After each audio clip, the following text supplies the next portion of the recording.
হয়ে যায়। আপনার বাবার মতো রোজ আমার বাপ ঝাড় দিলে তো নাকি যে আমার অভ্যাস আছে? ক্ষমতার বাপ তুলে কথা বলবেনি। কেন আপনার বাপ খুব পারে নাকি যে তুলতে পারবো না? চুপড়ে মুখ করে আমার বাপ তুলে কথা।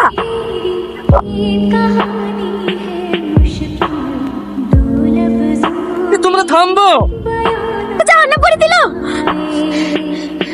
আপনার মতো মেয়েরা যেখানে থাকবে সেটা জাহান্নাম হয়ে যাবে, আর তুই যেখানে থাকবি সেটা স্বর্গ করে দেবে নাকি? আপনার মতো মেয়ে এই বাড়িতে থাকলে জীবনে এই বাড়িতে সুখ শান্তি হবে না। মা, কি হয়েছেটা কি?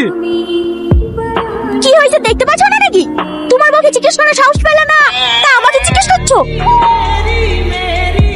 শুধু একবার ঝড়টা তো তোর হাজার হাজার কথা শোনাই না, ওরা তো কথা শোনাবে না। কোথাকার একটা ভেটকে ছাগল কিনে নিচ্ছে, ইচ্ছে করে সারাদিন লাদিলা দিলেই বেড়াবে, জানে আমার ঝাড় দিতে কষ্ট হয়। না ঝাড় দেবে না, লট সাহেবের পেটে বসে বসে খাবে।